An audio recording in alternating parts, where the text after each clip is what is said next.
Tim's News Explosion. Tim's News Explosion. Tim's News Explosion. Tim's News Explosion. Tim's News Explosion. Tim's News Explosion. Tim's News Explosion. Tim's News Explosion.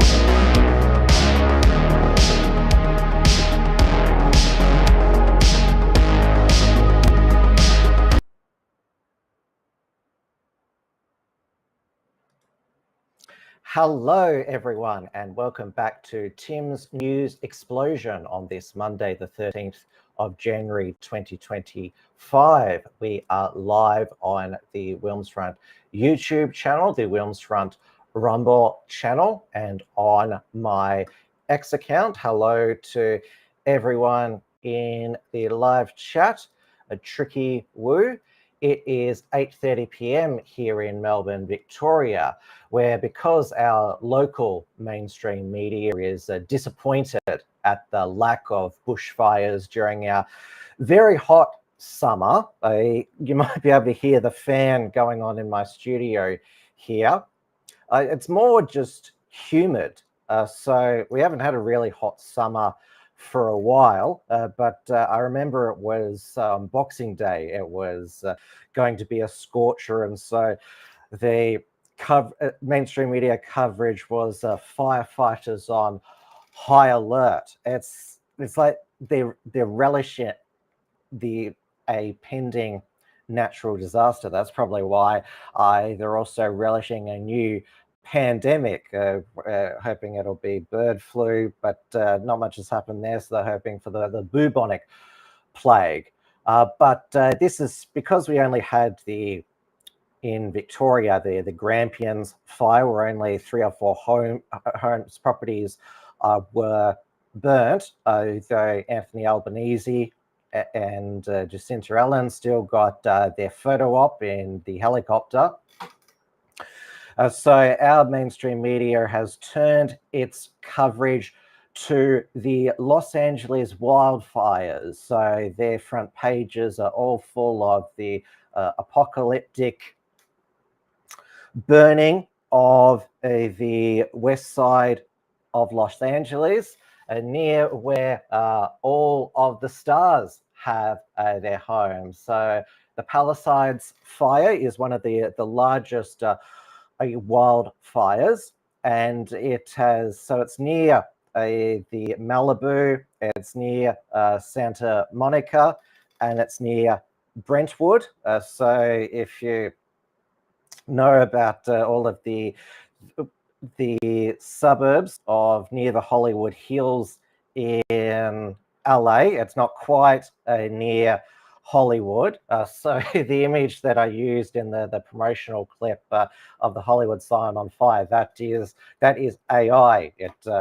I've seen a number of community notes, which, even though they are better than Zuckerberg's independent fact-checking networks, which he's gotten rid of now, they're still lame. Yes, we know that image is AI. We know that certain footage is AI deep fakes, but just the reason why people are sharing the Hollywood sign on fire is because it's a metaphor of what the used to be the city of dreams, and now has become the city of sin. Richard Wollstonecraft, his first report from Tiger Mountain for the year was Babylon Burns, and said it was reminiscent of Sodom and Gomorrah. And CNN, obviously in a quest for ratings, they've been interviewing celebrities as they're crossing to their houses burning down. And so there has been, it's quite a list of big Hollywood celebrities whose houses have burnt down. Paris Hilton. So I'm just going to skip the ones that I don't know who they are. Mel Gibson, So his Malibu home. Miles Teller, so he was in Whiplash and also the Top Gun Maverick sequel. Melissa Rivers, Joan Rivers's daughter, her house is burnt down. Billy Crystal, Anna Faris from the Scary Movie quadrilogy, and from a number of other Hollywood movies. Mandy Moore, who was a teen pop idol in the early 2000s. Adam Brody, you might remember him from The OC. Anthony Hopkins, who most of us remember from the Silence of the Lambs. His home is burnt down. Eugene Levy, who is the honorary mayor of the Palisades. So he's a Canadian actor, comedian, best known for playing Jim Levenstein's dad in the American Pie movies. He's also the patriarch in the Schitt's Creek, a Canadian series. Ricki Lake, you may remember her from the big talk show days in the early 2000s. Of course, it was always number two to Jerry Springer. I just watched the Netflix docu-series on his show Fights, Camera, Action. And also not on the list here is James Woods, who is obviously a Trump supporter. So it's not just the liberal Kamala backers whose mansions have burnt down. Now, obviously, they are going to have fire insurance. They can afford to rebuild their homes. But one of the many compounding factors to these wildfires, and what is going to lead to an even greater devastating aftermath, is that many of the ordinary Los Angeles, I think that's how you say it, they haven't been able to get fire insurance because Gavin Newsom has said that they can't raise their premiums, so they're we're out of here. Because they would probably go broke with the premiums that they were forced to charge in California, given how it is wildfire prone. Now, obviously, in North America, they call them wildfires, while we call them bushfires here. Now, given that a lot of Hollywood stars' mansions have burnt down, I don't think, unlike in Hawaii, it was the Jews, the directed energy weapons. So remember at the island of Maui in Hawaii, I think it was a couple of years ago now. So Oprah and the Rock's home were untouched, but everything else burnt down. And of course, they copped it for their video calling for donations.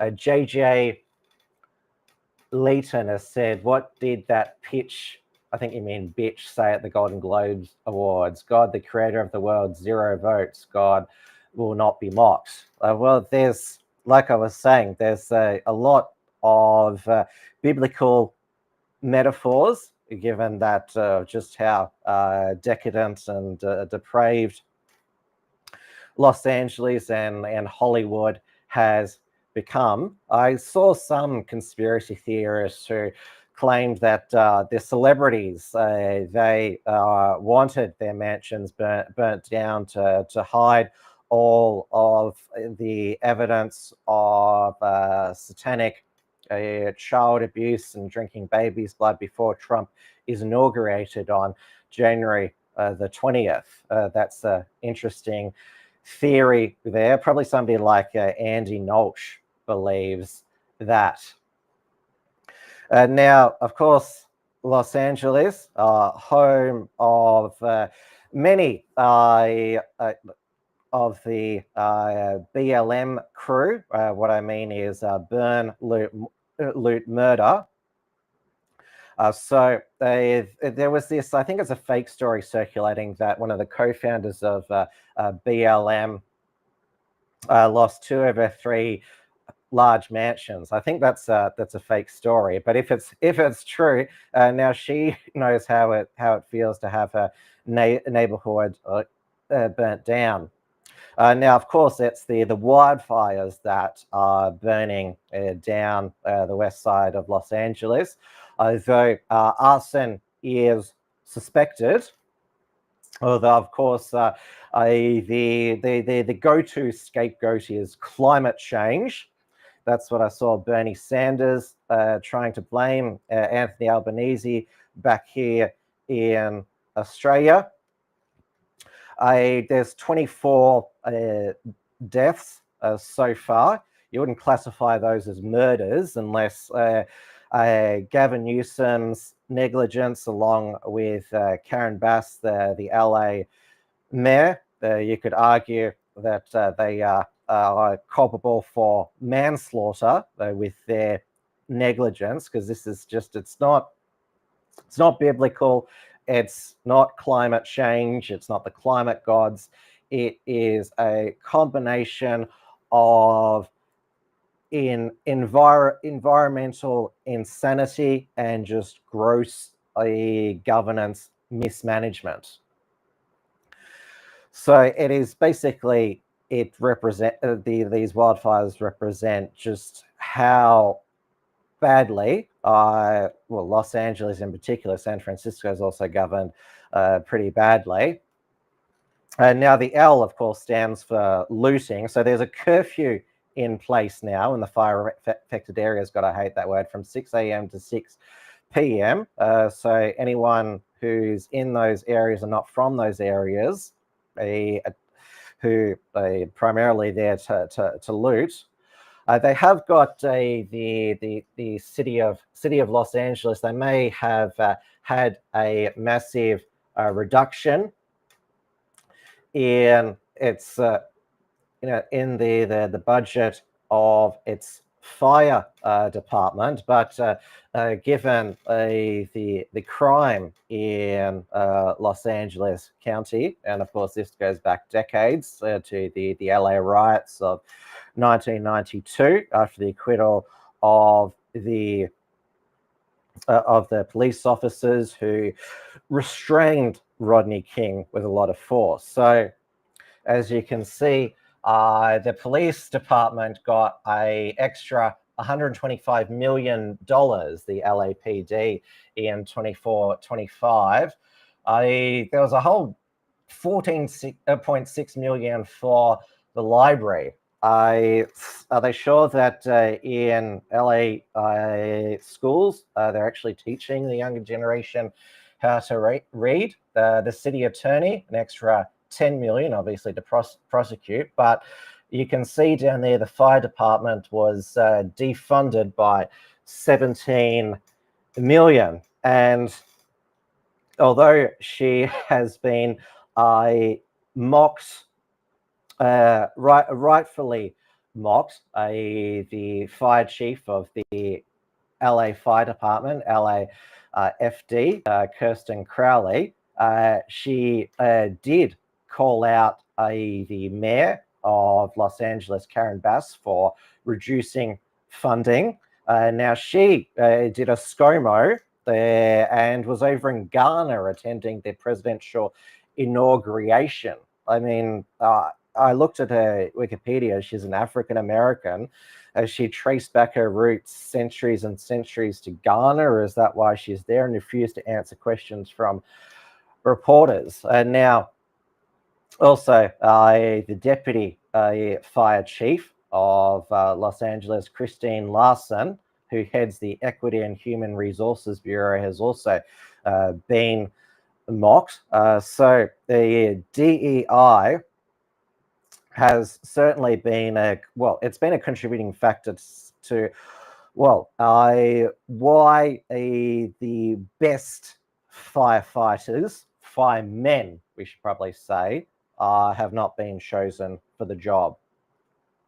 I'm super inspired. She took time out of her already busy schedule to tell us about her vision for the department's future, one that includes a 3-year strategic plan to increase diversity. People ask me, well, what number are you looking for? I said, I'm not looking for a number. It's never enough. Out of 3,300 city firefighters, only 115 are women right now. She's already looking at ways to change that. She's quick to point out that doing so has a greater purpose, attracting the best and brightest for the job. They feel included, they feel valued, and they feel part of a cohesive team. The chief also checks another box when it comes to inclusivity and diversity at this department.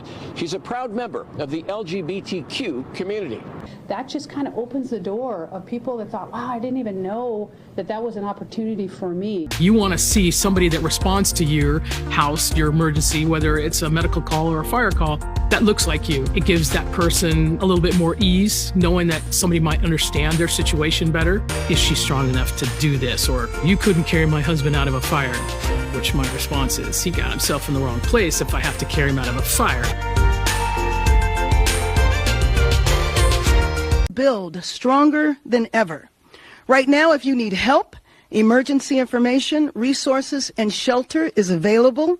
All of this can be found at URL. Los Angeles, together is how we will get through this. Through the heroism of our firefighters, the vigilance. Yes, I can hear you. So the family with the poor little girl who was. Fire happening right now. Say that again? Why is there a fire happening right now? There are multiple fires that are taking place. Are you serious? Yeah. Yeah. You're in the news though. You're supposed to know. Well, I don't know how it started. We don't know how it started. There, you know, I think winds. it's all the gay people in LA. Okay, there we go. Okay. We got the unacceptable. Gene. So that Hispanic man who questioned the news media on Fox 11, Los Angeles has been going viral for claiming that the gay people caused the fires, where the anchor's like, unacceptable. But unpacking, now the reason why I tend to just do compilation videos this year is because Restream only lets me upload a certain number of videos for playback. So I'll just unpack all of what we saw. So Kirsten Crowley saying that it's infinite, the DEI goals. And this is what a lot of us have said about is the point of diversity. It's never diverse enough. The process keeps going on. And I saw that Alex Jones, he ended up apologizing for being so crass. He says, oh, she's good at eating pussy, but can she fight the fires? And then the deputy chief, Kirsten Larson, I'm not sure if she's a lesbian as well. She looks very butch, but basically victim blaming, saying, oh, if a big strong man gets caught in a fire, oh, that's his fault. I mean, would the police say that about a sexual assault victim? What was she wearing? And Karen Bass, she said you can find information at URL. So she was reading the teleprompter, Joe Biden style, and just read what was written. So there's a person who had written the teleprompter, forgot to put the actual website. So it was just a holding thing that said URL. So she just read that out like Joe Biden did with, remember what he said, end of quote. Repeat the line, like of course, Ron Burgundy read exactly what was on the teleprompter in Anchorman. So if somebody had written on Karen Bass's teleprompter, go fuck yourselves, Los Angeles, she probably would have read that out as well. Now, of course, it's not just, as I mentioned before, LA city-wide incompetence. Now, it's a bit confusing sometimes with there's City of Los Angeles and Los Angeles County. So there's separate officials like the sheriff who are part of LA County. So the US, they essentially have 4 levels of government. So they have obviously the federal government and the state government, and then there's all the different counties. So the county is the district attorney. That is normally a county official, so is the sheriff. But then there's the city, an incorporated city, and so that's where there's the police department, the mayor.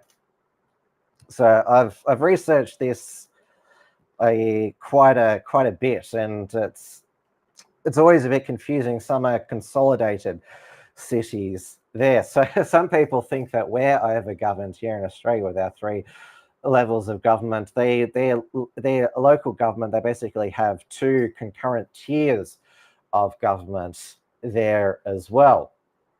But Gavin Newsom, the governor of California, Newscum, as Donald Trump calls him, gruesome Newsom, he was known as during his mismanagement of the state's COVID response, where the state didn't do any better than Florida for age-adjusted mortality, even though California locked down and Florida didn't. So Gavin Newsom, he also cut the fire management budget. Also, I reduced the dam levels, flushed water down into the oceans to save a fish, but it's still Donald Trump throwing shade. That's the real issue. He should be helping, even though he's not president for another 7 days. We're in the public safety phase. I hate to even ask this question, but the president-elect chose to attack you, blame you for this. One can't even respond to it. I mean, people are literally fleeing. People have lost their lives. Kids lost their schools. Families completely torn asunder. Churches burned down. This guy wanted to politicize it. I have a lot of thoughts, and I know what I want to say. I won't. I stood next to a president of the United States of America today, and I was proud to be with Joe Biden. And he had the backs of every single person in this community. He didn't play politics, didn't try to divide any of us. Largest dam removal project in U.S. history, and one of the most significant, if not the most significant, water restoration project, bringing back salmon and steelhead into this basin. This project could not have happened without extraordinary partnerships with tribal nations and, of course, our partners in the North and Oregon. We just finished a celebration with the Secretary of the Interior and our tribal council and tribal leaders, and I couldn't be more proud as a Californian, and I couldn't be more proud as a father, because my kids and their great-great-grandkids will have the opportunity to see something that, well, has been here since time immemorial, and it's about damn time we got this done. During the pandemic, you often said that you didn't believe that you should bail out blue states that you believe were being mismanaged. Given your criticism of Governor Gavin Newsom, are you willing to work with him, and do you believe that federal aid should be provided to California for as long as it takes? Well, it's very sad, because I've been trying to get Gavin Newsom to allow water to come. You'd have tremendous water up there. They send it out to the Pacific because they're trying to protect a tiny little fish, which is in other areas, by the way, called a smelt. And for the sake of a smelt, they have no water. They had no water in the fire hydrants today in Los Angeles. It was a terrible thing. And we're going to get that done. It's going to finally be done. I got it done from the federal side, and he didn't want to sign it, but it's not going to happen again like that. There's no reason. Can you imagine? You have farmers that don't have any water in California. They have plenty of water. They don't have a drought. They send it out to the Pacific, and it's crazy. So we're dealing with a myriad of issues. I was just talking to Josh Green, the governor of down in Hawaii, who had some ideas around some land use concerns he has around speculators coming in, buying up properties, and the like. So we're already working with our legal teams to move those things forward, and we'll be presenting those in a matter of days, not just weeks.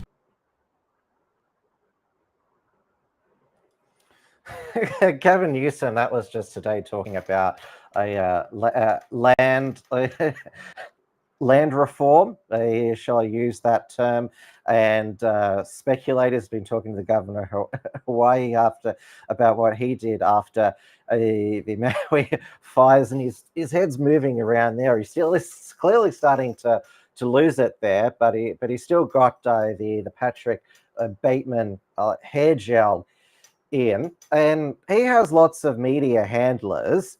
Like, they really think it's a good idea for him to do a TV interview in front of a burning building? I mean, it's basically, it sums up his governorship. I mean, he is term limited at the end of, well, his term expires at the end of 2026. There's rumors that Kamala Harris might run for governor of California. Of course, Gavin Newsom still has presidential aspirations as well for 2028. But I mean, look at what is happening to the most populous city in California, literally up in flames.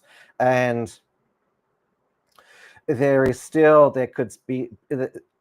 could still be spreading. There's been warnings that the winds could blow it further, because California hasn't had a good rainfall for 6 months, so it's very dry. In the state, they don't do a very good hazard reduction burns. I mean, it makes you appreciate, obviously, we've had horrific bushfires in Australia. Black Saturday in Victoria in 2009, 173 people died, which it was absolutely horrific. And then, of course, the Black Summer bushfires as well.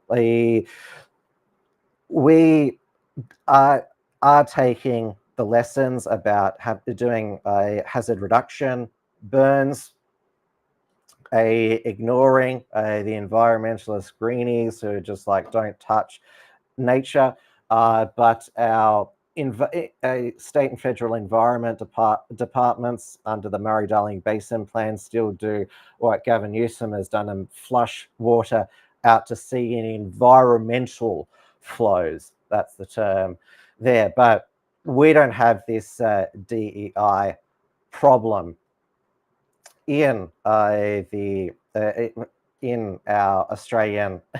Obviously, there are various government departments with DEI goals and that, but it's nowhere near as bad as the UK and US, where they will literally discriminate against white male applicants. So I think we should appreciate we're not too bad. I mean, on this show, I'm going to get to, well, I'm actually going to say some good things about where we're going in Australia, but we often focus too much on what's going wrong in our country, but we are nowhere near at the level of malgovernance, misgovernance, whatever term you want to use, and DEI woke insanity that states like California, New York, and the UK have. Now, speaking of DEI, Mark Zuckerberg, he has, in the aftermath of his announcement that Facebook would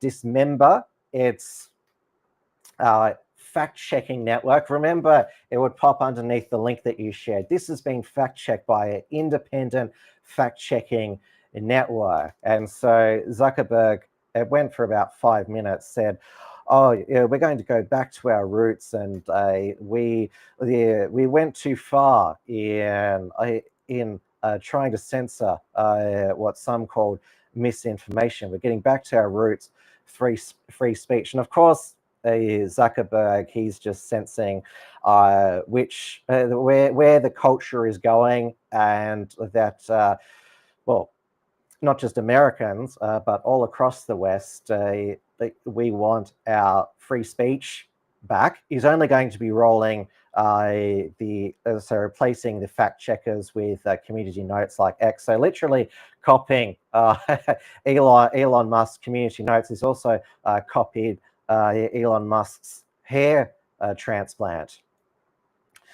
And now he went on, decided to go on the Joe Rogan show to basically say, yeah, I never liked the Biden administration putting pressure on us to censor what has now been revealed to be truthful information about COVID.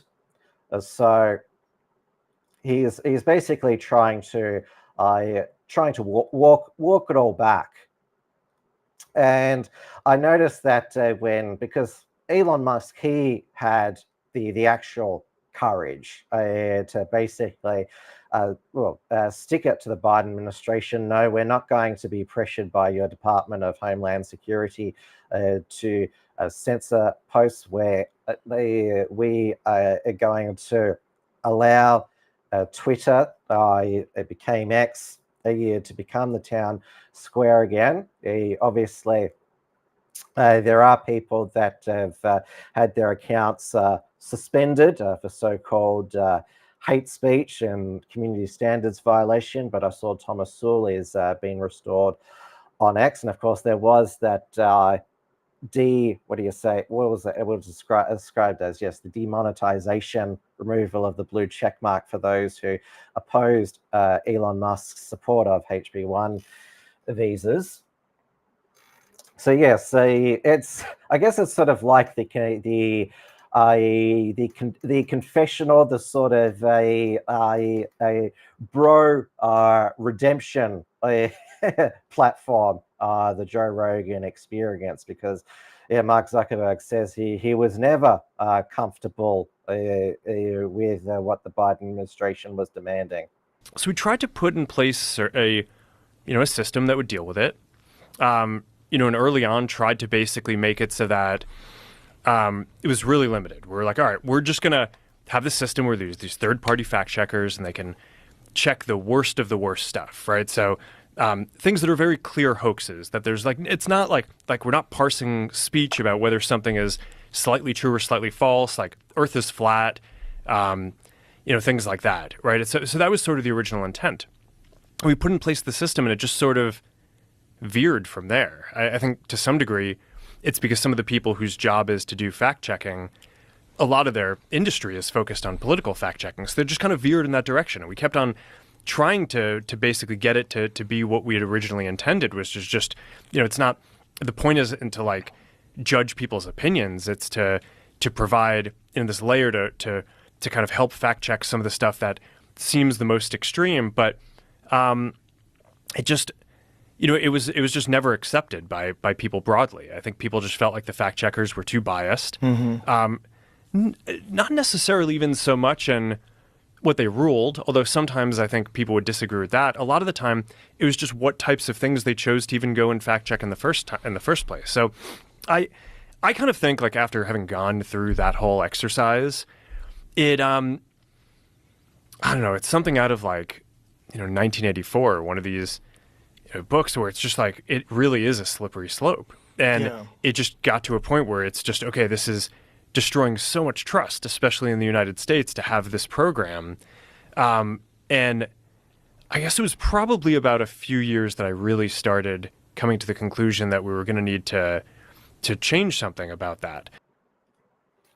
Yeah, you still complied, Zuckerberg. I mean, most people have pointed out that Zuckerberg is only wanting to make Facebook great again because Trump won. If Kamala had won, then the fact checkers would be still running Facebook. Amazingly, there was this headline in the New York Times that the fact checkers fact-checked Mark Zuckerberg and said, oh no, we didn't put those fact checks up. We just fact-checked, and it was up to Zuckerberg and Facebook to decide what to do with the fact check. So you very much knew you were being paid to basically have the links to your so-called fact checks underneath, or it didn't just become underneath it. It actually blocked the image to links and saying this has been proven to be false by independent fact-checking networks. I noticed that when, after Elon Musk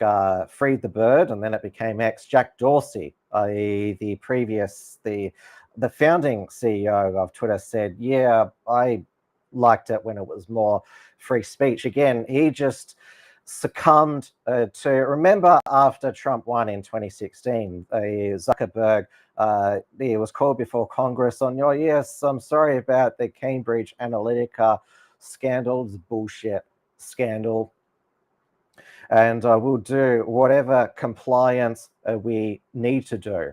And also what makes Zuckerberg and Dorsey weak and cucked is because they allowed themselves to be captured by the staff. And now because Trump has given them license to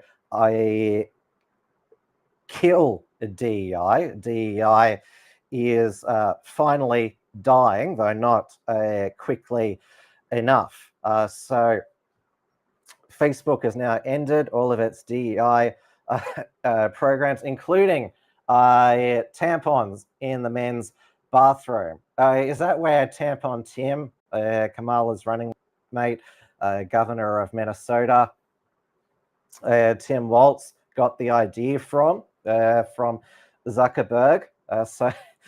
Tampon Zuck, I guess we should call him now. I mean, it's very easy to say, yeah, I was on your side all along. I was always in the French resistance. Now, Facebook has basically, over the past 4 or 5 years, become a wasteland, just basically full of boomers and businesses now.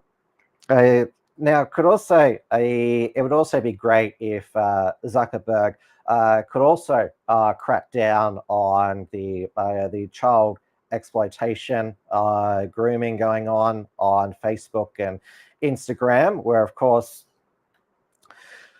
for some reason, the algorithm allows pedophiles to see more of the content that they desire, the Facebook and Instagram algorithm. So if you could fix that as well, that would be great. Though this is only going to be rolled out in the United States.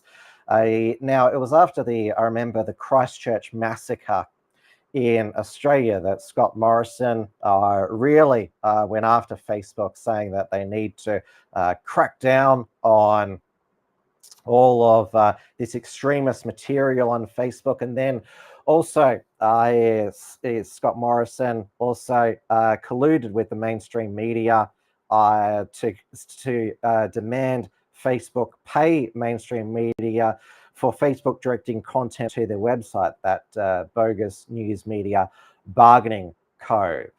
So in response, Facebook deprioritized news. So the Unshackled has about 22,000 followers on Facebook. We hardly get any traction there. We didn't get any money from the news media bargaining code, but we got suppressed because news was deprioritized.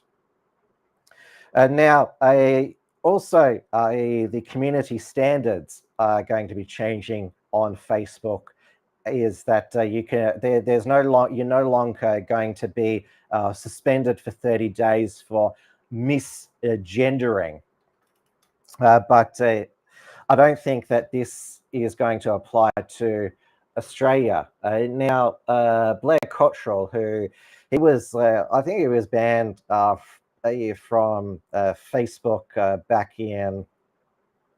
way back in 2018. So yeah, it was before the big Christchurch cull. I remember a whole bunch of Patriot Nationalist accounts and pages were taken down. So he tried to search his name on Facebook Australia, and it says that this search may be associated with violent or hateful activity. Learn more at Stop Together. So that is a New South Wales state government program aimed at overcoming violent extremism. Now, I lost my original Tim Wilms Facebook account and page. My Facebook account had been up for 11 years. They were both deleted in 2020 simply because I was reporting on Blair Cottrell's appeal trial in the county court over the Bendigo a town hall mock beheading of that dummy where they're all dressed in Middle Eastern towels. So it wasn't just his name that triggered all of the Facebook community strikes, which led to my account being deleted. It was also Blair's face as well. So yeah, facial recognition has been a thing at Facebook for years back. So they also gave me community strikes for simply showing Blair's face. So I don't know if that's still in practice now. I mean, Blair sort of looks still the same as he did in 2019-20, but yes, so yeah, his name and his face were violations of community standards, violent or hateful activity. So we'll see if it ever gets to Australia. The Facebook becoming great again. Of course, we have the e-safety commissioner, Julie Inman Grant, who takes it upon herself to enforce her own interpretation of community standards, taking down posts for misgendering. Billboard Chris is still taking the e-safety commissioner to the federal court. Now, we are in the middle of Australia Month.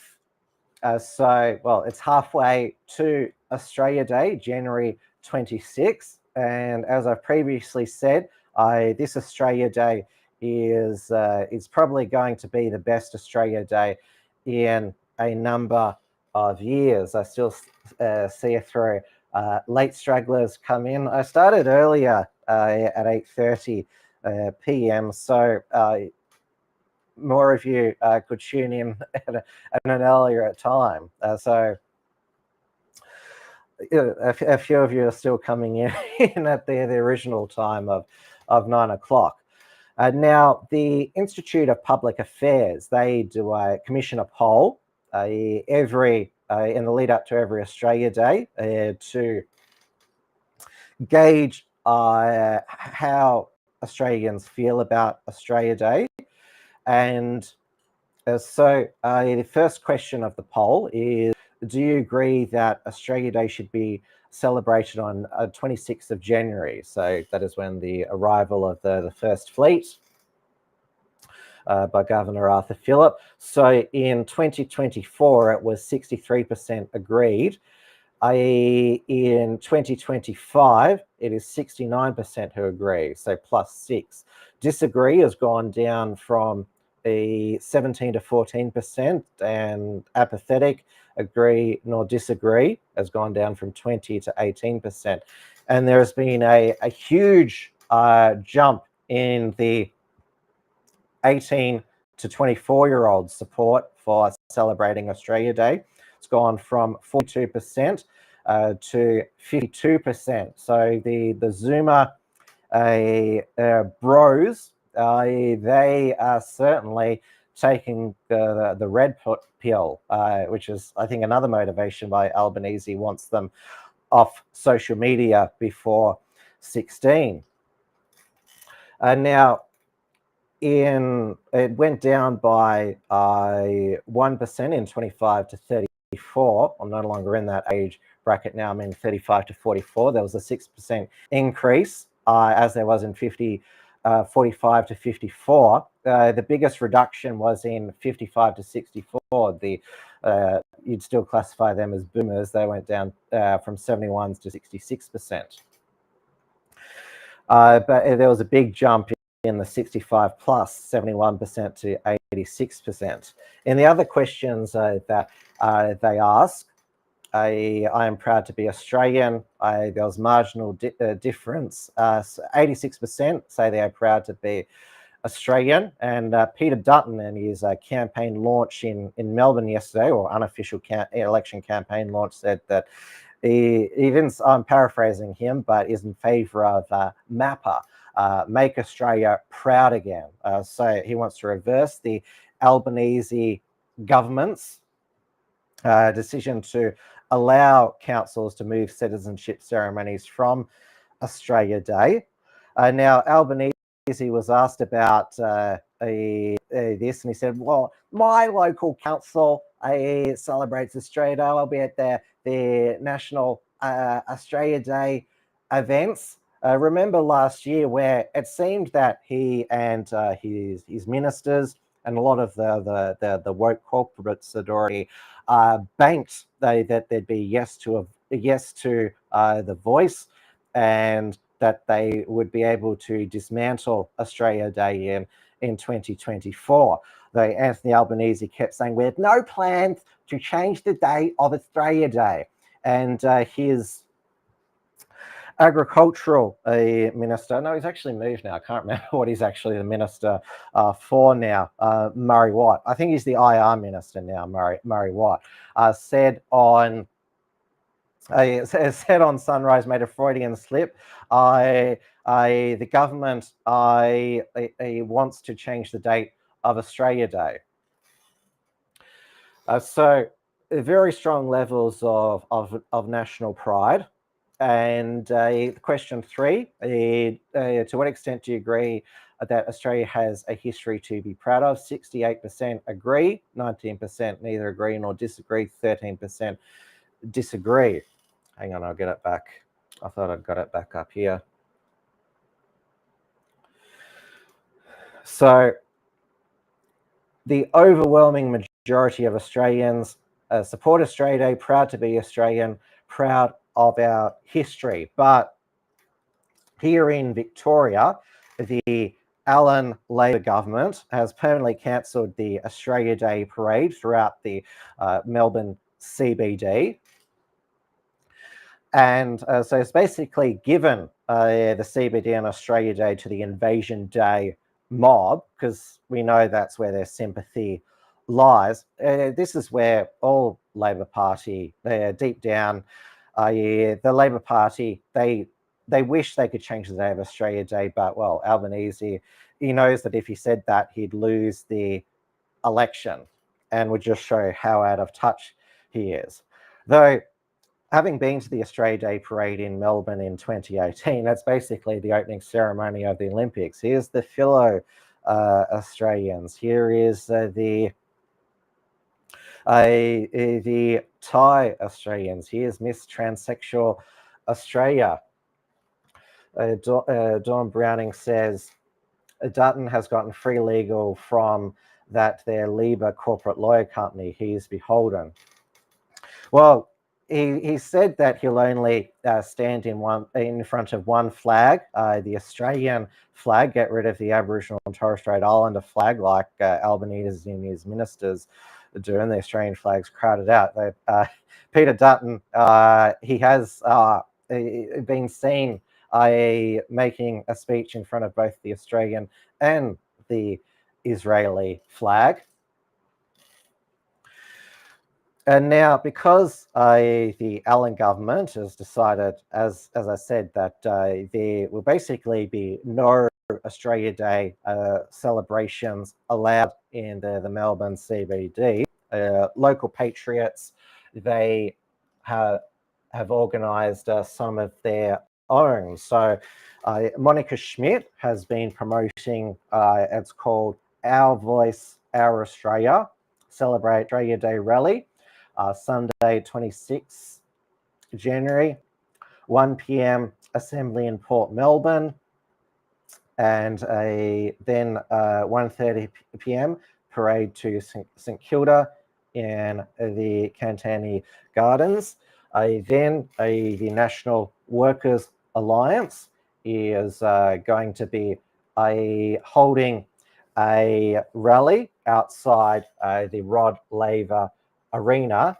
Now, the poster says if the Victorian Government Australian Open won't recognise Australia Day, we will. Now, the Australian Open, Craig Tilley, the CEO of Tennis Australia, has confirmed that the Australian Open will be celebrating Australia Day, because, well, how can you call yourselves the Australian Open if you're not celebrating Australia Day? They better not become the NAM Open. And of course, Cricket Australia is now celebrating Australia Day, as is Woolworths this year as well. So this will be from 4 p.m. So Blair Cottrell has done a video promoting the event. I don't know why it's so late in the afternoon at 4 p.m. And the British Australian community, they are holding a barbecue celebration from 11 a.m. to 3 p.m. at Albert Park. So if you're that keen, you could probably squeeze in all three of those events. So Linda Hunter, you have made it, because you're one of the main reasons I'm starting earlier now. Torres Strait flag reminds me of Alon snack bar. I don't know what an Alhone snack bar is. So maybe if you can send me a link into the chat if it allows there. So on the whole, apart from the Allen Labor government, the Australian pride is more people reaffirming, shouting that they are proud to be Australian. So I would say we're basically on the victory path. Basically, the tanks have surrounded, to use a battle analogy, they have surrounded, and we have conquered the battle for Australia Day. So we should be, I think, very proud. We should always be proud, but we should be proud of what we've been able to reclaim, what should never have attempted to be taken from us. And certainly Peter Dutton, he is going to make a national pride. That's going to be one of his centerpieces, part of his anti-woke agenda. So as well as getting rid of only standing in front of the Australian flag. Obviously, I hope that his government also scales back all of those welcome to countries. And also what he's going to be campaigning on is reducing the cost of living through his centerpiece energy policy, nuclear power. Peter Dutton is got Anthony Albanese flustered. He's snapping. He's basically making all the mistakes that the previous Labor government made, Rudd Gillard, in just thinking that Tony Abbott was unelectable, claiming he said no to everything. What does Albanese calls Dutton leader of the coalition? They haven't learnt their lessons. And the Labor governments at the federal level, they always make the mistake of thinking that the nation has shifted to the cultural left. And so this is why Anthony Albanese thought that he could sell the voice. It backfired spectacularly. Remember Rodney's 2020 summit. So this is why Labor governments at the federal level basically lose touch. Anthony Albanese proves he just doesn't fucking get it. He's just out of touch. So the Australian Open started today. Now that we've had the big summer test series between Australia and India, the Australian Open begins, and Novak Djokovic is back again. He is in his twilight of his career. he has said that he still carries the scars of his detainment in immigration detention when his exemption was revoked in 2022, and also claimed that he was poisoned in immigration detention, which obviously I didn't severely injure him enough that he could come back and win the Australian Open when, well, one of the only good decisions that Immigration Minister Andrew Giles made was waiving Novak Djokovic's automatic 3-year visa ban to allow him to compete in the 2023 Australian Open. One of the satire website, the Shovel, said Novak Djokovic poisoned in Melbourne hotel after accidentally eating straight Vegemite. You're not supposed to. Why do tourists think that that's how you're meant to eat Vegemite? You're supposed to use it sparingly. So it says that it's been revealed he just actually raw dogged a tub of Vegemite, not knowing what it was. Investigations show that Djokovic ate the Vegemite straight out of the little hotel packet as if it was a chocolate treat, not a high-intensity food designed to be spread carefully over butter or toast. Yes, Vegemite Cadbury chocolate, that was probably one of the worst gimmicks of all time. Now, if you are a regular watcher of Sky News Australia, their primetime lineup is back this week. You probably can't get through an hour of opinion programming without hearing about the epidemic of anti-Semitism in Australia. So the Victoria Police, they still haven't caught the 3 suspects that they're looking for, who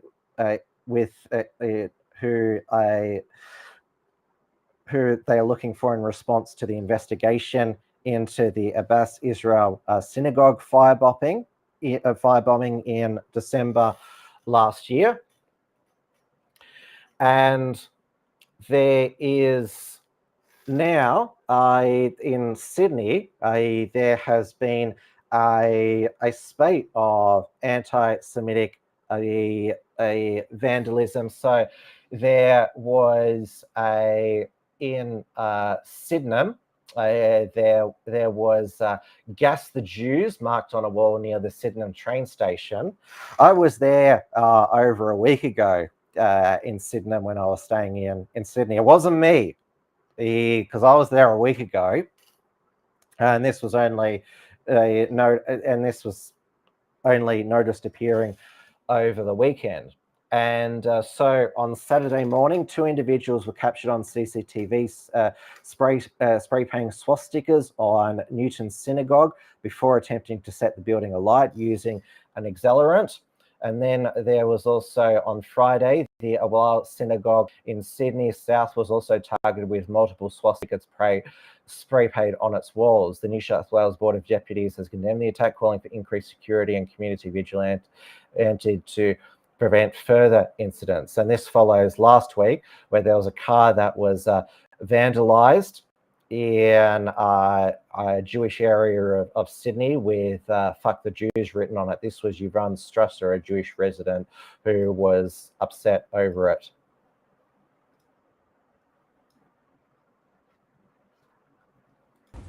Do you mind if I ask you why you're so upset about it? Because my father was killed in the Holocaust. This is how it starts. No, he wasn't killed in the Holocaust, his mother was, I'm saying. His mother was. What ran through your mind when you saw this morning? Well, I heard it was racial slurs, but I thought it would be anti-Israel. I didn't think it would be anti-Semitic. That Jew. And you have children as well. They shouldn't have to wake up to this, should they? And why do you think you were targeted or your car was targeted? I got no idea. I reckon it's just random. And I'm hoping.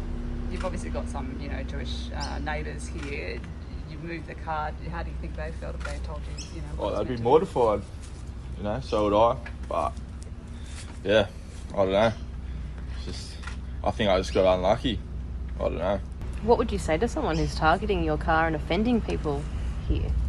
You're a rat, in a way. But, you can't be doing that around here. So, yeah. How do you think your neighbours, we touched upon it before, how do you think they would be feeling reading something so offensive like that? After Woollahra, what happened a few weeks ago in November? They'd be disgusted. So, yeah, there's no place for that in this community or anywhere in Australia.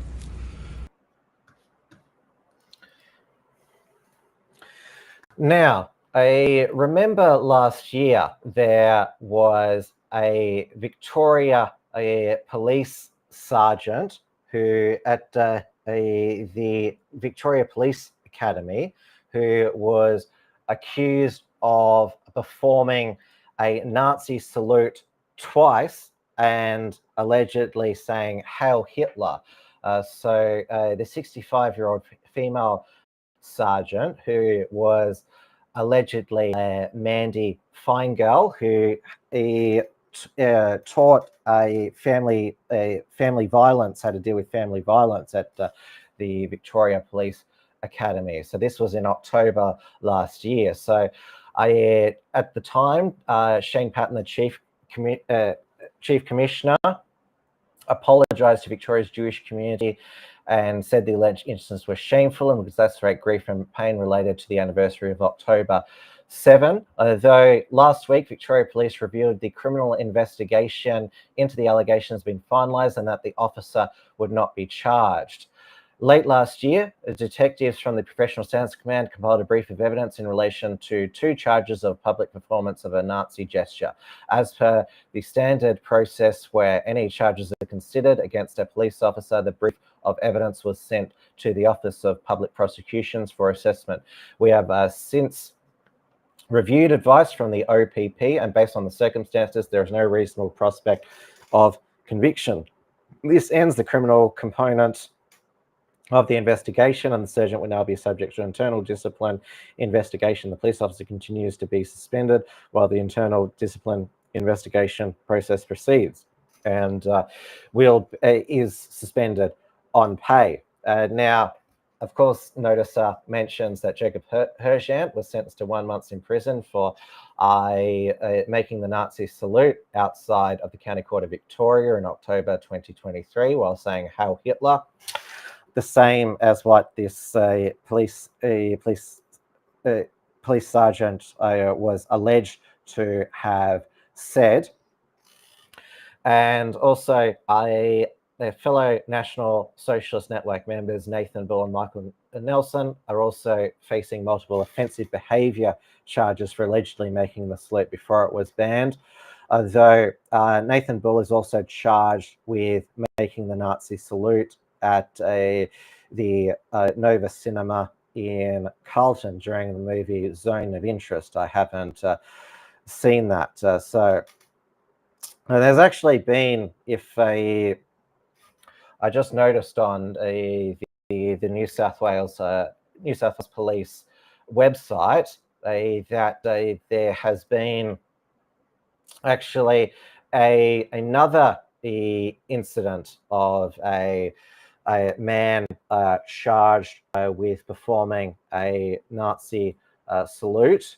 So man will appear before Sydney Court charged with allegedly performing a Nazi salute in Balmain today. So it was near shopping centre, and officers alleged to arrived to find a 54-year-old man allegedly performing a Nazi salute.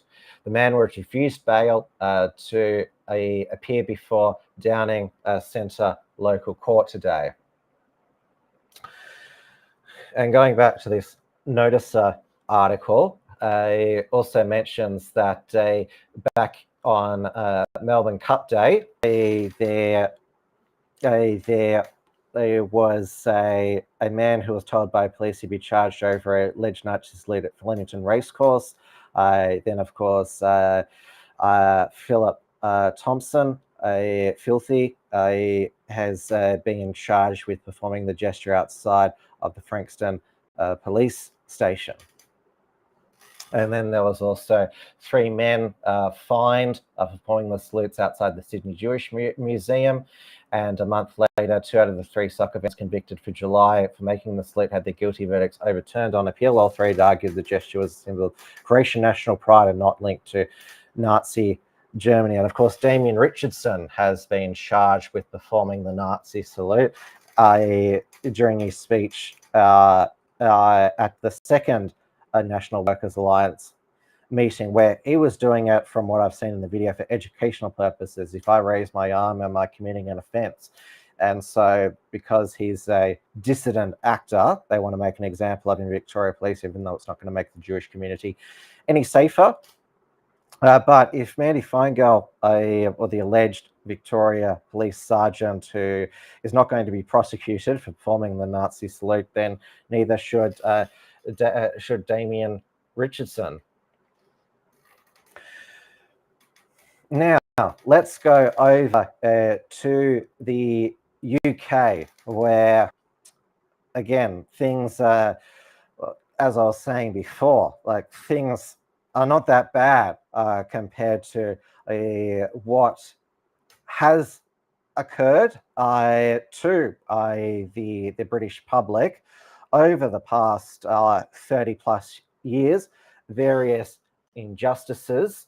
One of the worst was the grooming gang scandals. So there were thousands of Indigenous British white girls who were stalked and raped by a Pakistani Muslim grooming gangs. This went on for 16 years before there was any sort of justice. In fact, there was injustice where the police, the 3 worst cities were Rochdale, Oldham, and Rotherham. Now, this is by, oh, sorry, I've got to switch over here. This was by Lady of Shalott over on her Substack. She was actually in Rotherham during the time. Now, it's not just this is not simply back in the news because Elon Musk, the owner of X, has been posting about it, and he is correct to say it's the worst mass crime in the history of Britain, and has accused British Prime Minister Keir Starmer of being complicit, because he was the director of the Crown Prosecution Service, where rape gangs were allowed to exploit young girls without facing justice. Also, Keir Starmer also failed to prosecute one of the leaders of the white grooming gangs, Jimmy Savile, at the BBC. So, yeah, not all of the grooming gangs in Britain are Pakistani Muslim. I mean, there's some white grooming gangs, like in the BBC. Obviously, there was Jimmy Savile. He got away with it for his entire life. His mates, Rolf Harris and Gary Glitter, did eventually face justice. And Musk has also said that Labor MP Jess Phillips, who only just got re-elected in her Birmingham constituency, nearly losing to a pro-Palestine independent, the Workers' Party of Britain candidate, Jodie McIntyre, and there was this aggressive male Muslim mob jeering at her speech. So she has been given the Parliamentary Undersecretary for Safeguarding Violence Against Women and Girls. So she has refused to launch a public inquiry into historic sexual abuse by gangs in Oldham. Now, this is what's triggered. It's the renewed attention to it. so she's claimed it's for the council to decide whether one was necessary. So this is one, so twice it has been requested by, not one, two requests. And so this ended up being subject to a vote in the House of Commons, with the Conservative and Reform parties backing a national inquiry into the grooming gangs. Keir Starmer demanded that all of his Labor MPs vote along party lines. And it led to this Babylon B headline. I'll just go to it here. I have to remember with Restream, I have to keep changing the tab. Public outrage over the scandal related to allegations of ongoing abuse of children intensified in the United Kingdom this week as a nationwide grooming gang voted not to investigate itself. Now, it turns out that, the British Labour Party, there has been many groomers, we should just say child sex abusers over recent years. So I saw that the entire list was shared by Darren of Plymouth, and so I should put this up on the screen here. All of the Labour Party politicians or ex-Labour Party politicians who have been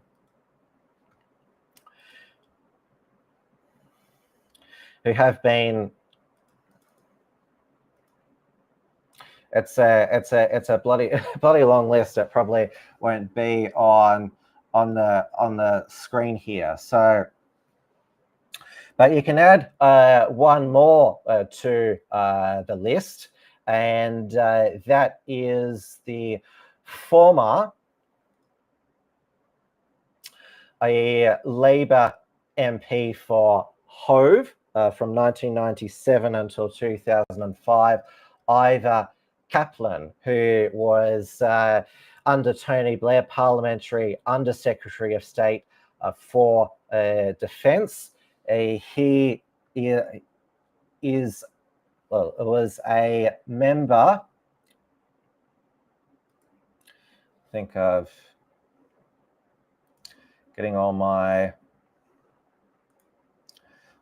things messed up.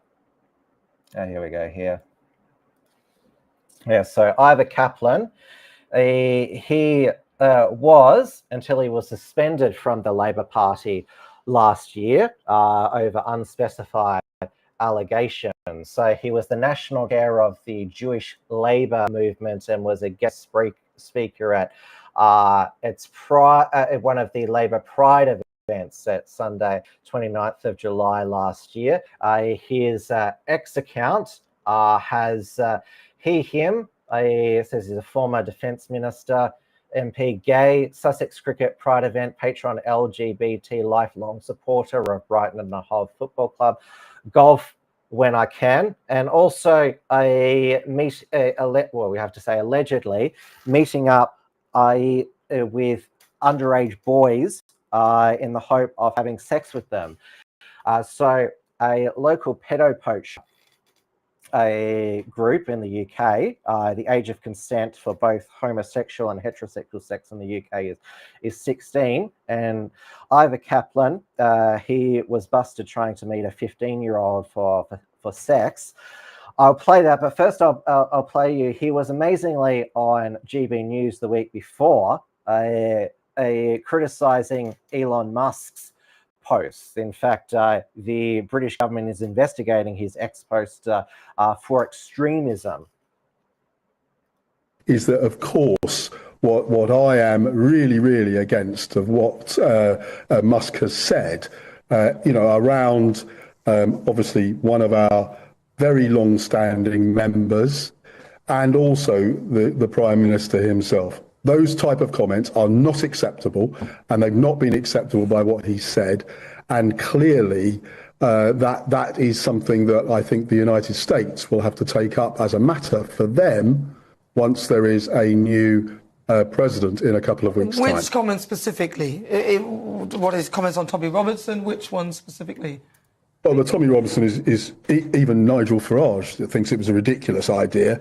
But the comments that I'm particularly concerned about are the comments relating to what a senior figure in the Labour Party has done as part of her role being a minister, and of course the abuse that he has tried to bring on Keir Starmer, which is completely and utterly unfound. This shouldn't be happening from the United Kingdom. So you're talking about the comments about Jess Phillips, that she should be in prison, really? Yeah.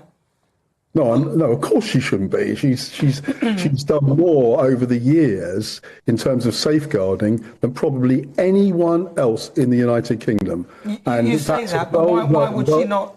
Well, why would she then not look to do even more and make sure that, in terms of an inquiry for the Oldham scandal, which in fact I think it was in 2022 or 2019 there was actually some sort of inquiry. And it said that Oldham Council were not fit to, the councils were not fit to run the council. But she's turning it back to the council and suggesting that they should have an inquiry of their own. That's true. That's true, Nana, about that. But also in 2022... So a safeguarding minister, you would think that she would want a national or big inquiry into all of this. But just to say, in 2022, there was a full-on national document published. The Tory government had 20 proposals to it in that document, and none were taken forward by anyone in the Conservative Party. So that's a matter. They're terrible as well. No, they're terrible as well. Nobody's saying that they did a good thing, but it's all intertwined, isn't it? And now Jess Phillips is in charge. Now she's in charge, and they're calling for an inquiry. Even Oldham Council themselves are calling for an external inquiry. And Jess Phillips says, no, do it yourself, sort of thing. I just don't understand that. And I actually think that if your actions result in consequences for other people, which if it's hurty words on Twitter, they'll be the first to tell you that will jail you, then I think if your actions, result in damage and pain to others, then maybe people should consider you being imprisoned. I mean, that's just what he was saying, really, I suspect. I think it was more than that. He was trying to make case for himself, I think, rather than just talking about those issues from within the United Kingdom. And he can't do that, and that's not acceptable. It would be even more unacceptable if he was to become a serious and senior member in the President's United States come the 20th or 22nd of January. You told this child that you was going to go and meet him. That wasn't, because Stephen will be at work. At 1 o'clock, you said that you was going to go and meet him at quarter to. If we could. I don't know, trains, etc. Yeah, you see. I don't know. But wait, here's the slippery thing. You said you had no intention, but now you concede that actually, I might have been planning to take this child to meet Stephen. So you admit that that's what you were trying to do. I don't know his age. You know his age accurately. This child regularly. If I knew his actual age, this child. Know that, then I wouldn't do anything. Obviously. This child regularly told you that they were at school and they were doing school-related activities. Yeah, but that's not the same as knowing age. I want to ask him what his age is. And I've never done that. Yes, you did. No, I have never done that. Of course. No, I have never done that. So I want to ask that question. You've asked that question. I've read it. Clear and simple terms. Anyway. You know exactly how old this child was. And you wanted this child to bring other children. No. So that you could abuse more than one child. No. You used to be you used to be a veterans minister, didn't you? Never happened. Did you? Yeah.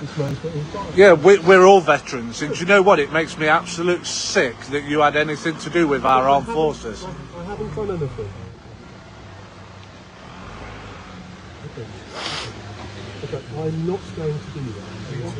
I am not going to do that. To do what? You're not going to do what? Not going to do what? I was going into town. What don't you understand? The reason you are not taking this child to have sex with them, no, stop it. The reason you are not meeting this child to have sex with them is because we've turned up. No, I wasn't going to have sex. Well, why have you told this child that was what your plan was then?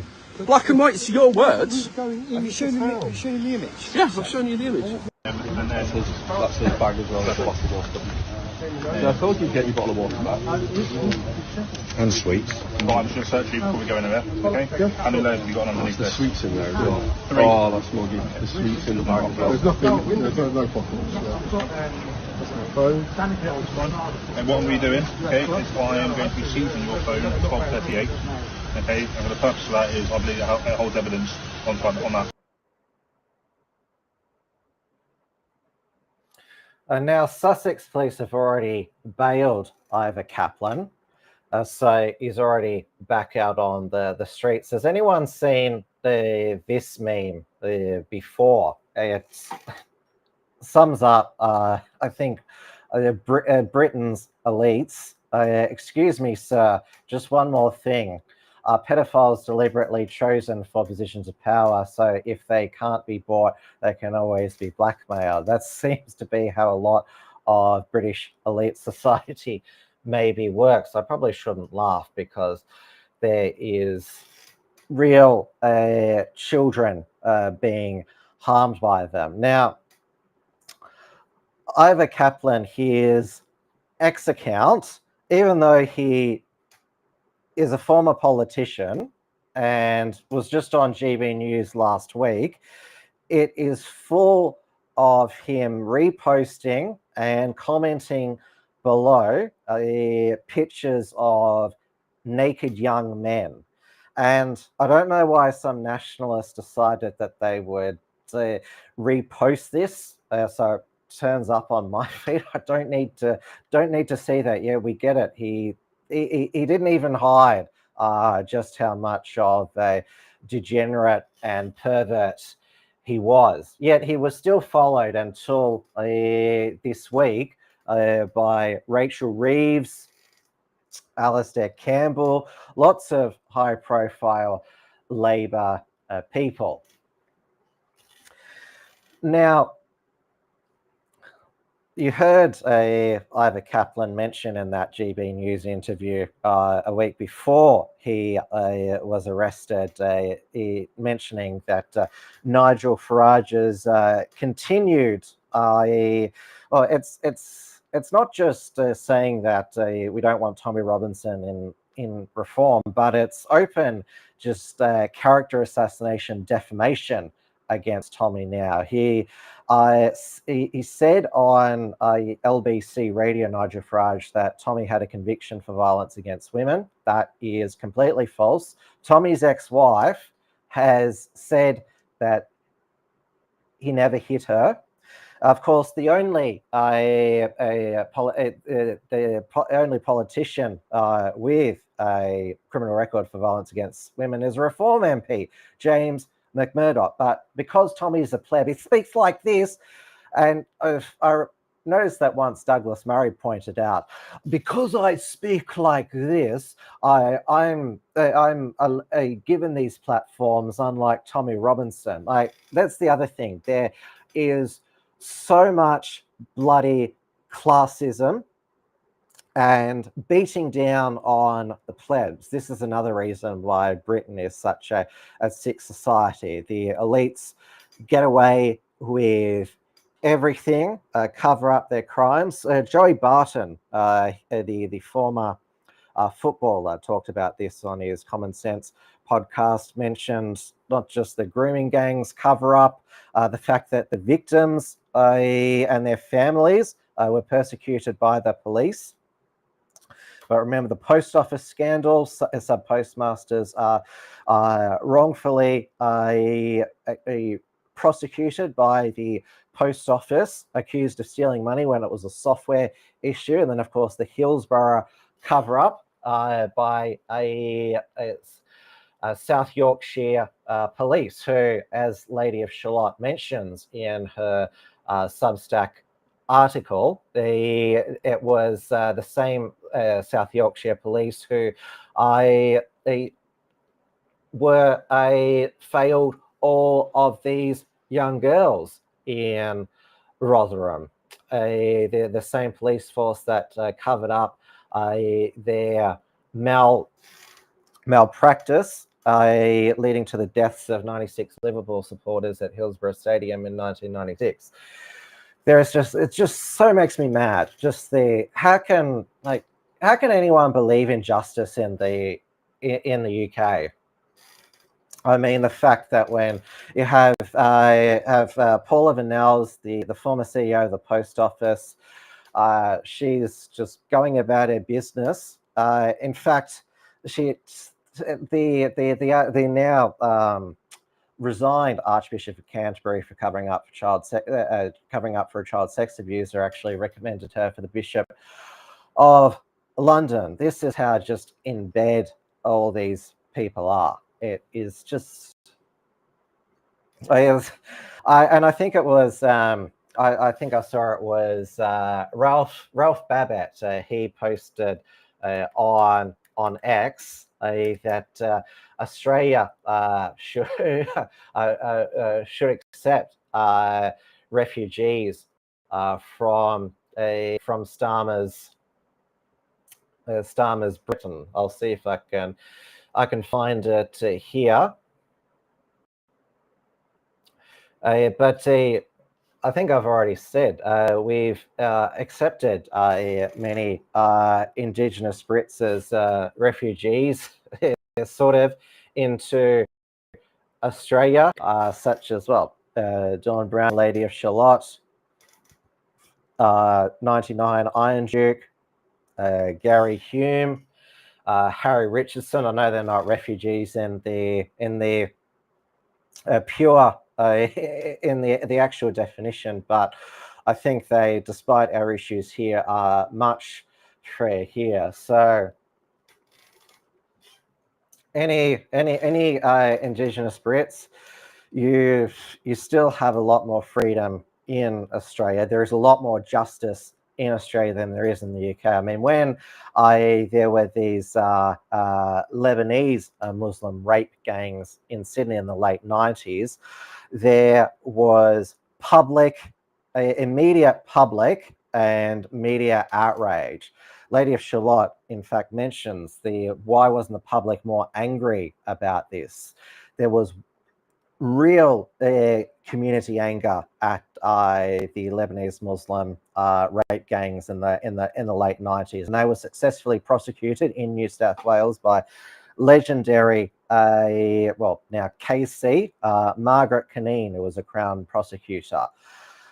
She is a absolute legend of the legal profession. I actually met her at a function about 7 or 8 years ago, and despite, obviously, you need to be very tenacious and focused to prosecute these cases. She was one of the nicest people I have ever met who's in the public eye, but she was targeted, Margaret Cunneen, by the ICAC when she was accused of telling her son's girlfriend to fake chest pains after a car accident to get out of a breath test. Now, she took ICAC to the High Court, saying they had no jurisdiction to investigate her, and the High Court threw the investigation out. But she certainly had a lot of enemies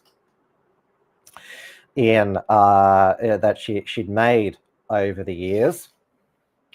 Naughty Design says, of course, this is all the elites in the West. What I'm saying, Naughty Design, is that they seem to get away with it most in the UK. I'm saying that there does seem to be a bit more justice in Australia and the US. So we're certainly not perfect. I never said we were. Dawn Browning said she looked at Ivor Kaplan's X profile. You shouldn't have. Don't look at it. It is proper gross. And because Elon Musk, he has not changed under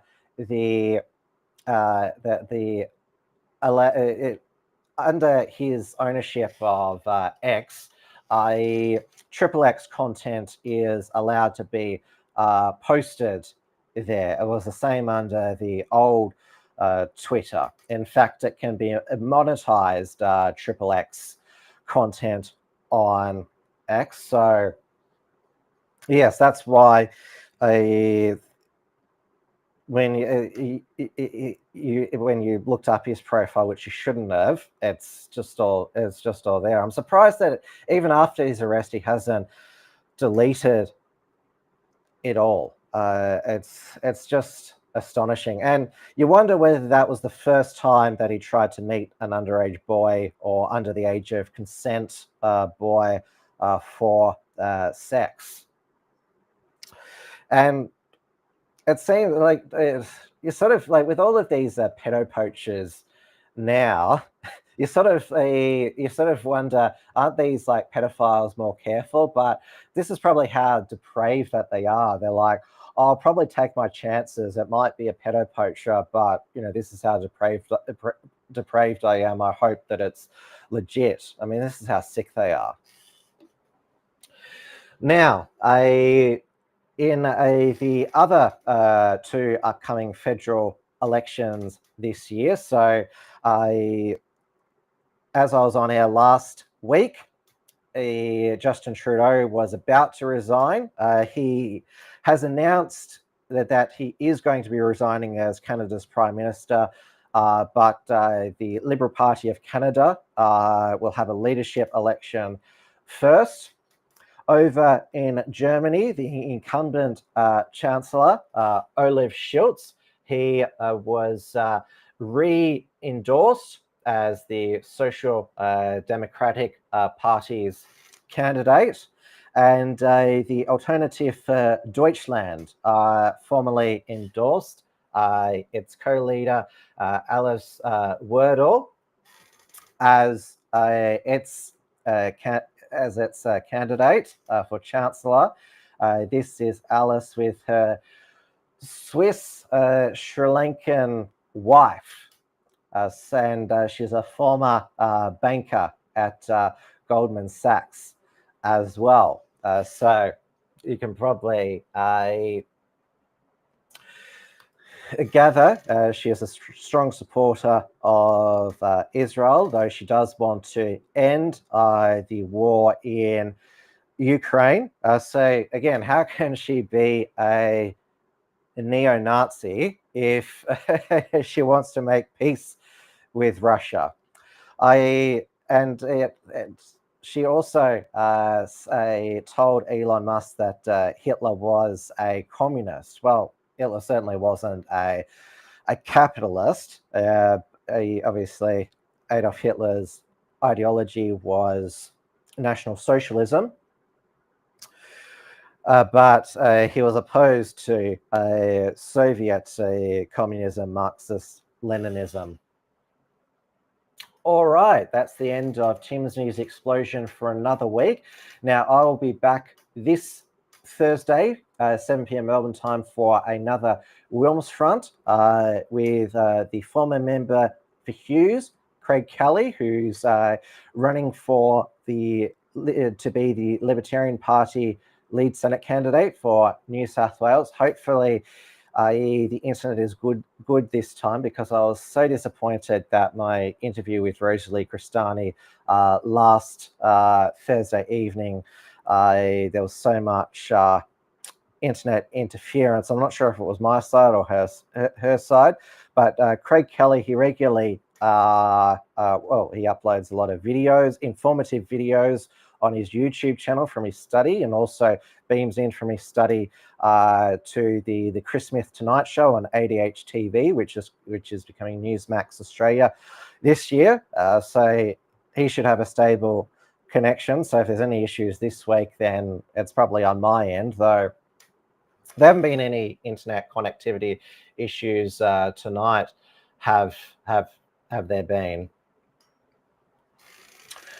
So that's it for until Thursday, and of course I do a double shift Thursday because there is Ben Sham's Thirsty Thursday. Of course, he is one of the main promoters of the Australia Month. The Joel Blair and Tom show, that seems to be on Fridays nights now. The last two ones have been there. I don't know whether they're going to be on Friday nights for the rest of the year. They don't watch sports balls, so that's probably why they're comfortable on a Friday night.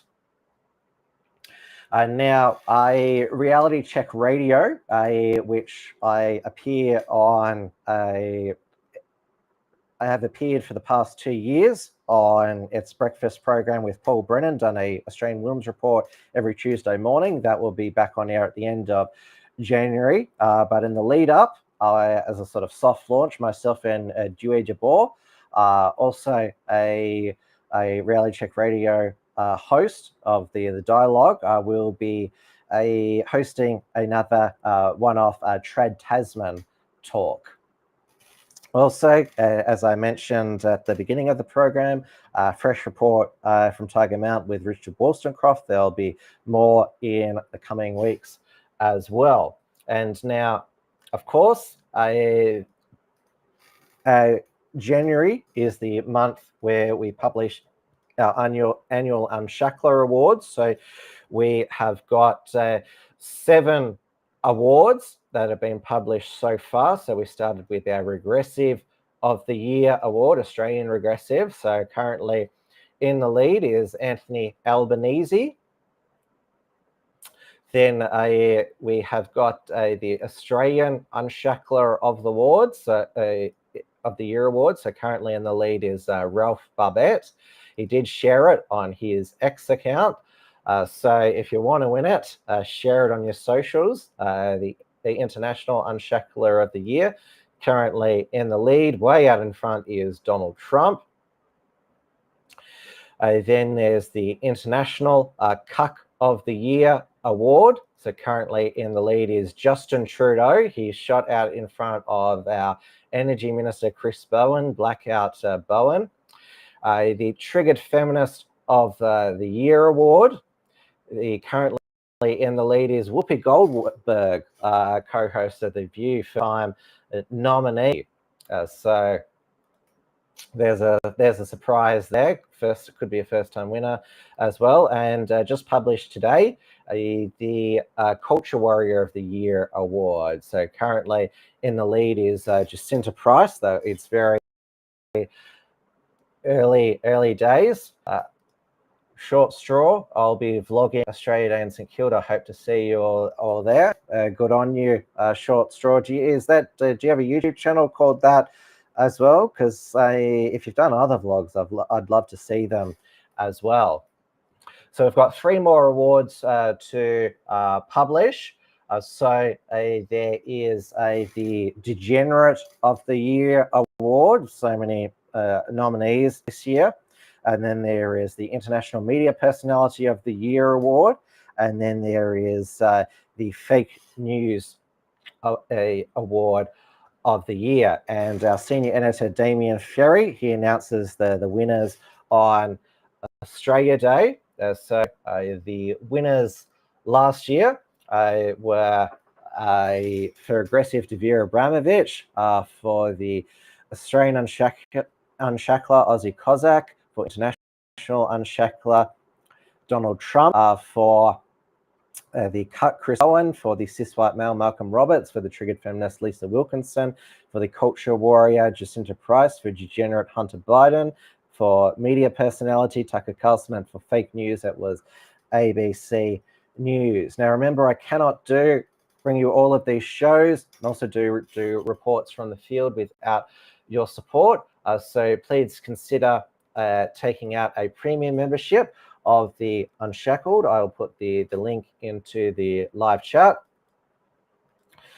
So you can take out a bronze membership for $5 per month or $50 per year, silver $10 per month or $100 per year, gold $25 per year, $250 per year, or platinum $50 per month, $500 per year. Also, you can, so we use Unshackled.net for our articles and also our Unshackler awards.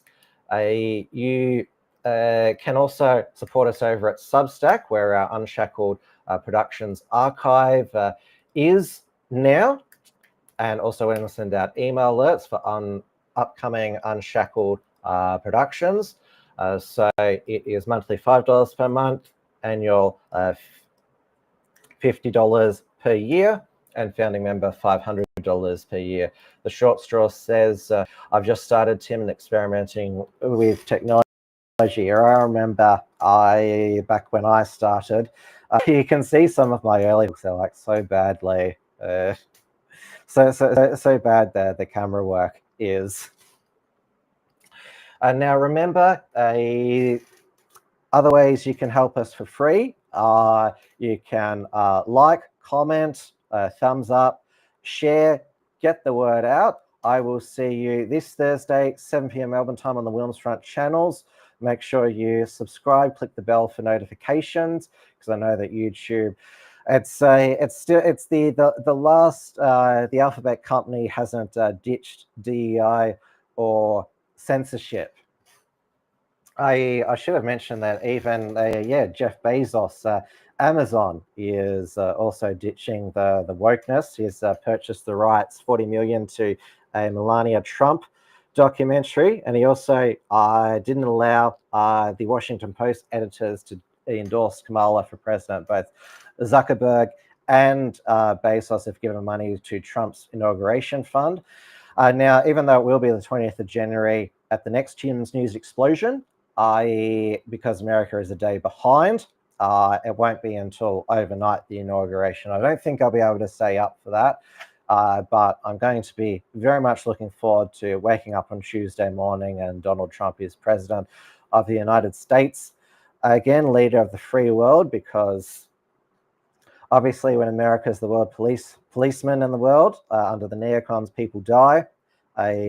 Under Donald Trump, no new wars start. Is promised peace in Russia, Ukraine. I certainly hope that that's the case, because as you know, I'm like a beauty pageant contestant. Deep down, I just want world peace. So good night, everybody. So yeah, very stay optimistic message tonight. Stay safe, stay free, stay sane, and stay proud of Australia, or if you're overseas, proud of your nation. Thank you very much. Good night, everybody. Tim's News Explosion. Tim's News Explosion. Tim's News Explosion. Tim's News Explosion. Tim's News Explosion. Tim's News Explosion. Tim's News Explosion.